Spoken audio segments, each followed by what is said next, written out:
The site where the Ark of the Covenant was known to have been stored in Israel for 2 decades is about to be excavated for the very first time. One of the greatest mysteries that has puzzled both biblical scholars and believers for centuries is the exact location of the Ark of the Covenant within the temple built by King Solomon in Jerusalem nearly 3,000 years ago. The Ark of the Covenant, the sacred wooden chest believed to have held the stone tablets inscribed with the 10 Commandments, has long since disappeared, its whereabouts lost to history. However, a prominent archaeological architect now claims that the place where the Ark once stood is still visible today, right at the heart of Jerusalem's Temple Mount. According to him, the original resting place of the Ark can be found beneath the Muslim shrine known as the Dome of the Rock. What secrets could be hidden beneath this magnificent golden dome? And why has this particular site become the focus of intense religious and political struggle over the centuries? In today's video, we'll take a closer look at these mysteries and try to piece together the clues. The Dome of the Rock, with its iconic golden dome shimmering under the Jerusalem sun, is one of the most recognized landmarks in the Middle East.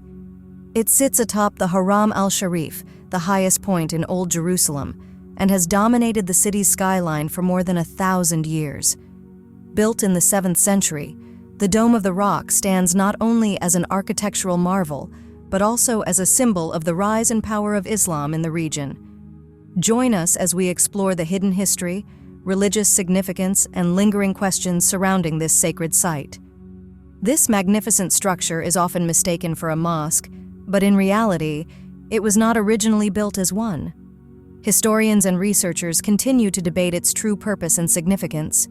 Between the death of the Prophet Muhammad in 632 CE and the completion of the Dome of the Rock in 691 to 692 CE, the Arabian Peninsula and the Holy Land, including Jerusalem, were marked by periods of unrest and conflict. During this time, the early Arab armies emerging from Arabia were primarily focused on expanding their empire rather than on building grand monuments.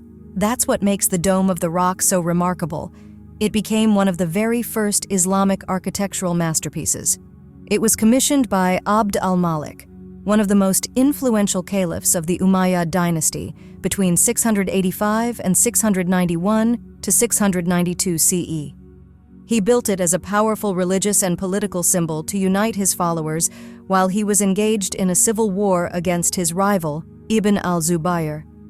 At the time construction began, Abd al-Malik did not control the Kaaba in Mecca, Islam's holiest site, which may explain why he chose Jerusalem to build a focal point for his people. The Dome of the Rock stands on the Haram al-Sharif, an expansive, open-air platform that today is home to several sacred Islamic sites, including the Al-Aqsa Mosque. Few locations in the world hold as much spiritual significance as Haram al-Sharif. Known to Jews and Christians as the Temple Mount, this site once housed the Second Jewish Temple, which was destroyed by the Roman Emperor Titus in 70 CE during the suppression of a Jewish revolt. Later, a Roman temple was built on the same spot. Over time, the Temple Mount fell into neglect and was largely abandoned by the late ancient period. At the heart of the Dome of the Rock lies a large, exposed rock, a stone believed by Jews and Christians to be the place where Abraham prepared to sacrifice his son Isaac, while in Islamic tradition, it is believed to be where Abraham prepared to sacrifice his son Ismail. For Muslims, this rock holds even deeper meaning. It is said to be the starting point of the Prophet Muhammad's miraculous night journey. According to Islamic belief, while Muhammad was resting near the Kaaba in Mecca, the angel Gabriel appeared to him and led him to Al-Masjid al-Aqsa, the farthest mosque in Jerusalem. From this rock, Muhammad is believed to have ascended to the heavens, where he met other prophets, including Moses and Jesus, witnessed the wonders of paradise and the torments of hell, and ultimately beheld God surrounded by angels. The rock is encircled by 2 concentric ambulatories, circular walkways that allow pilgrims and visitors to move around this sacred spot. Surrounding the central rock of the Dome of the Rock is an octagonal outer wall, and within it, a circular colonnade structure. This inner colonnade is made up of 4 large piers and 12 columns that support a circular drum, which in turn leads up to a stunning 2-layered dome measuring over 20 meters in diameter. The lower sections of the colonnade are beautifully finished in marble, while the upper sections are adorned with breathtaking mosaics. Soft, natural light filters in through latticed windows set in both the drum and the outer walls, creating a bright, airy atmosphere inside. In this glowing light, the golden mosaics shimmer like precious jewels. Among the intricate patterns, you can spot Byzantine and Sasanian-style crowns intertwined with floral designs. Before the fall of Constantinople to the Ottoman Turks in 1453, the Byzantine Empire stretched to the north and west of the early Islamic Empire. To the east lay the once powerful Sasanian Empire of Persia, which collapsed under the expansion of the Arab armies. Yet their artistic influence survived. Sasanian crown motifs can still be seen in the decoration of the Dome of the Rock. But the question remains, is the Ark of the Covenant housed within the Dome of the Rock? Some claim that the Ark, the sacred chest said to contain the stone tablets of the Ten Commandments, has been lost forever. Over the last 2 millennia, countless people have searched for it without success. Many believe it is gone for good.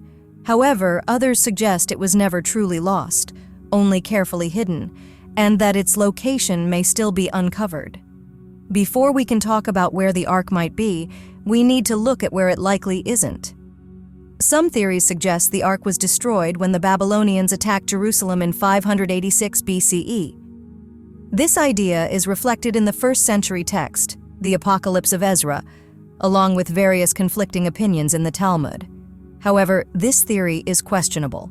The prophet Jeremiah mentions that the Ark was removed during the reign of King Josiah, which ended in 609 BCE, more than 20 years before the Babylonian conquest, Jeremiah 3:16. Additionally, records of the sacred objects seized by the Babylonians, listed in 2 Kings 25:13-17, make no mention of the Ark. So, what happened to it? If the Babylonians didn't take it, where did it go? It's clear that the Ark was already missing by the time the Second Temple was built. In fact, in Ezekiel's detailed vision of the restored temple, Ezekiel 40-48, the Ark is notably absent.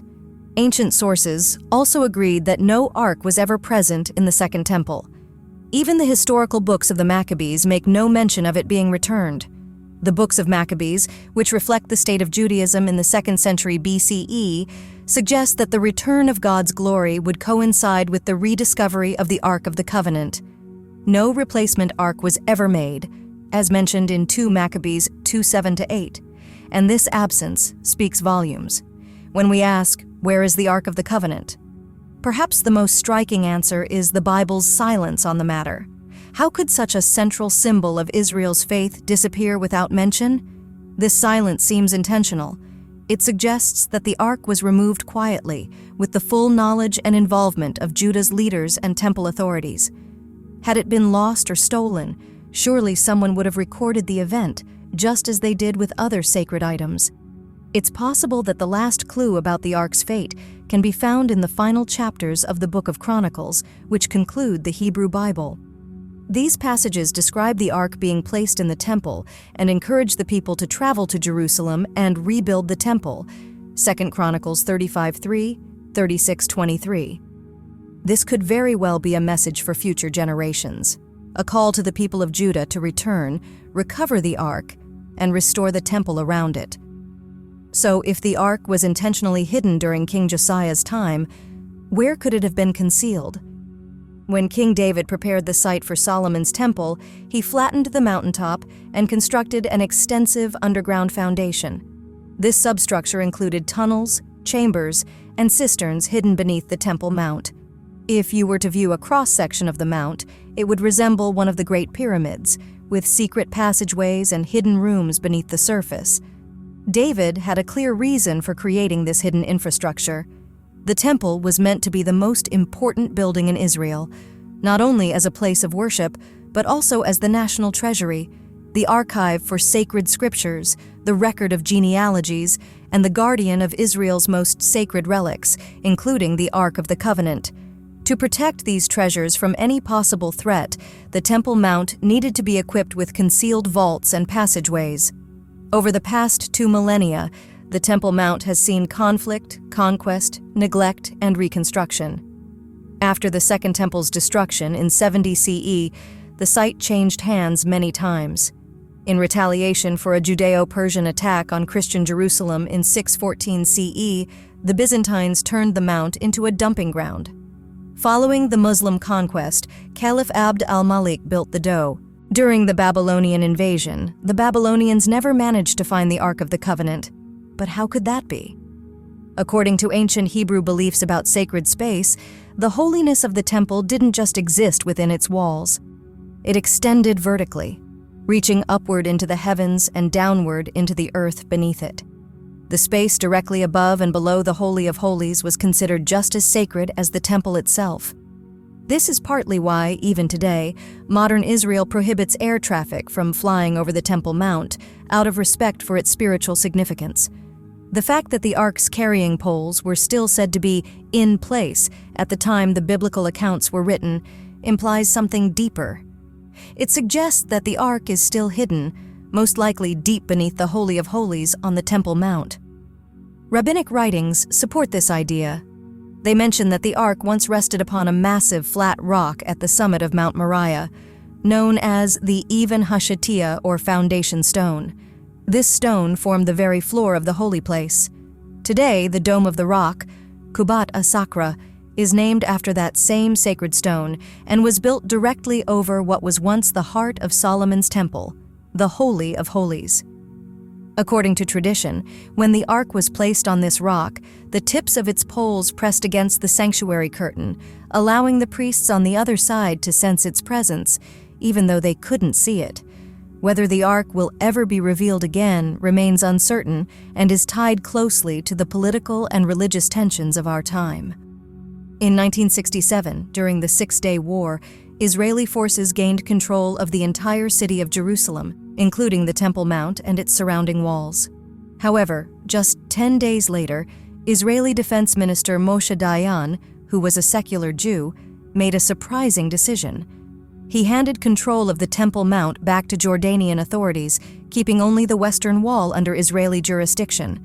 This move was intended to ease tensions and ensure stability, but deeply disappointed religious Jews, who viewed the Temple Mount as their holiest site. Since then, the administration of the Temple Mount has remained under the control of the Islamic Waqf, a Jordanian-led Islamic trust. The Waqf strictly prohibits any archaeological excavation on the Mount and enforces its authority firmly.